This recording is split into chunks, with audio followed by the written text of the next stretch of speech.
আসসালামু আলাইকুম। আপনি যদি একজন কৃষক হয়ে থাকেন এবং আপনি যদি বীজ কিনতে চান তাহলে আজকে ভিডিওটি আপনার কয়েক লক্ষ টাকা পর্যন্ত বাঁচাতে পারে। তাই ভিডিওটি না টেনে অবশ্যই দেখবেন। আমাকে মাত্র 2টা মিনিট সময় দেবেন। এই 2 মিনিটের ভিতরে আমি আপনাকে বীজ কেনার ক্ষেত্রে যে জিনিসগুলো অবশ্যই লক্ষ্য রাখা প্রয়োজন সেগুলো বলবো। একটি বীজ মানে একটি স্বপ্ন, একটি বীজ মানে একটি গাছ, একটি বীজ মানে একটি পরিশ্রমের গল্প। আপনি বীজ কিনে সেই বীজের উপর পরিশ্রম করবেন, অর্থ বিনিয়োগ করবেন, করে আপনি ফলাফলের প্রত্যাশা করবেন।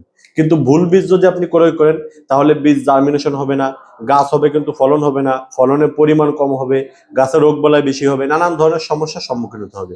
তাই বীজ কিনতে গেলে কি কি বিষয় খুবই গুরুত্বপূর্ণ এই জিনিসটা বলি। নাম্বার 1, যেই প্রতিষ্ঠান থেকে বা যার কাছ থেকে আপনি বীজ কিনবেন সেই প্রতিষ্ঠানটা ভেরিফাইড কিনা, প্রতিষ্ঠানটার রিভিউ আছে কিনা, প্রতিষ্ঠানটা কোয়ালিটিফুল কিনা। আপনি নামহীন কোম্পানি থেকে মানহীন বীজ কিনলে প্রতারিত হওয়ার সম্ভাবনা 99% থাকবে। অবশ্যই চেষ্টা করবেন একজন ভেরিফাই সেলারের কাছ থেকে বীজ কিনার, যার ব্র্যান্ড ভ্যালু আছে, যারা মানুষ চেনে এরকম মানুষের থেকে বীজ কিনার। দ্বিতীয়ত যে বিষয়টা খেয়াল রাখতে হবে সেটি হচ্ছে বীজের মেয়াদ।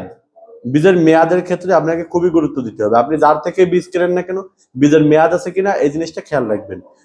পুরানো বীজে সাধারণত জার্মিনেশন রেট কমে আসে। একটা নতুন বীজ শতকরা 80 থেকে 90%, অনেক সময় 95% পর্যন্ত জার্মিনেশন হয়। আর একটা পুরানো বীজ জার্মিনেশন হবে শতকরা 20-25 বা সর্বোচ্চ 30% জার্মিনেশন হতে পারে।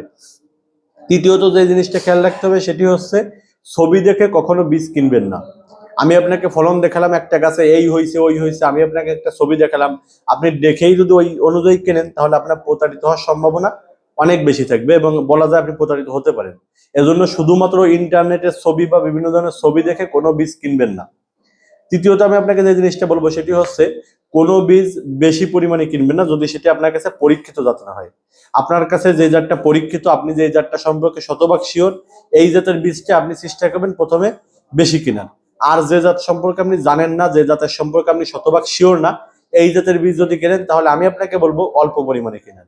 আর সর্বশেষ আমি আপনাকে যে ব্যাপারটা বলবো সেটি হচ্ছে আপনার স্থানীয় বীজগুলো সংগ্রহ করার। আপনার এরিয়ায় আপনার এলাকায় কোন বীজটা ভালো হয় এই বীজটা রোপণ করার, বা কোন জাতটা আপনার এলাকায় ভালো হয়, কোন সবজিটা আপনার এলাকায় ভালো হয় এই সবজিটা এই বীজটা এই জিনিসগুলো রোপণ করার। তাহলে আশা করা যায় আপনার লস হওয়ার সম্ভাবনা অনেক কম থাকবে। আপনি একজন কৃষক, আপনি এই বীজ নেবেন, এই বীজের উপর আপনার ঘাম ঝরবে, এই বীজের উপর আপনার অর্থ যাবে, আপনার পরিশ্রমের সময় যাবে, টাকা যাবে, জমি যাবে, সবকিছু এই বীজের উপরে যাবে।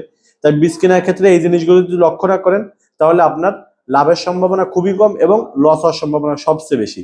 তাই সম্মানিত দর্শক, আমি আপনাকে বলবো বীজ কিনতে গেলে 5টি বিষয় অবশ্যই খেয়াল রাখবেন। আবার আমি রিপিট করি, সর্বপ্রথম বিশ্বস্ত বিক্রেতা থেকে বীজ কিনবেন, বিশ্বস্ত কোম্পানির বীজ। দ্বিতীয়ত আপনার এলাকায় যে বীজটা ভালো চলে, আপনার এলাকায় যে বীজের জার্মিনেশন ভালো হয় সেই বীজটা কিনবেন। তৃতীয়ত যেই বীজটার মেয়াদ আছে সেই বীজটা কিনবেন, পুরাতন বীজ কিনবেন না। চতুর্থত যেই বীজই কিনেন না কেন অল্প পরিমাণে বীজ কেনার চেষ্টা করবেন, বেশি পরিমাণে বীজ কোনোভাবেই আপনি কিনবেন না। এই জিনিসগুলো খেয়াল রেখে আপনি কৃষি কাজ করলে কৃষিতে লাভবান হতে পারবেন। এবং পঞ্চম যে ব্যাপারটা সেটি হচ্ছে মানহীন বীজ বা ছবি দেখে, শুধুমাত্র ছবি দেখে চটকদার বিজ্ঞাপন দেখে বীজ কিনবেন না। এই জিনিসগুলো খেয়াল করলে আপনি কৃষিতে লাভবান হতে পারবেন এবং আপনার লসও তুলনামূলক কম হবে ইনশাল্লাহ। সম্মানিত দর্শক, ভিডিওটি যদি আপনার কোনো উপকারে এসে থাকে, আপনার কাছে যদি মনে হয় ভিডিওটি বিন্দুমাত্র তথ্যবহুল হয়েছে, তাহলে আমাদের ইউটিউব চ্যানেলটি সাবস্ক্রাইব করে আমাদের পাশে থাকবেন। সবাই ভালো থাকবেন, সুস্থ থাকবেন, কৃষি ও কৃষকের সঙ্গে থাকবেন। আসসালামু আলাইকুম।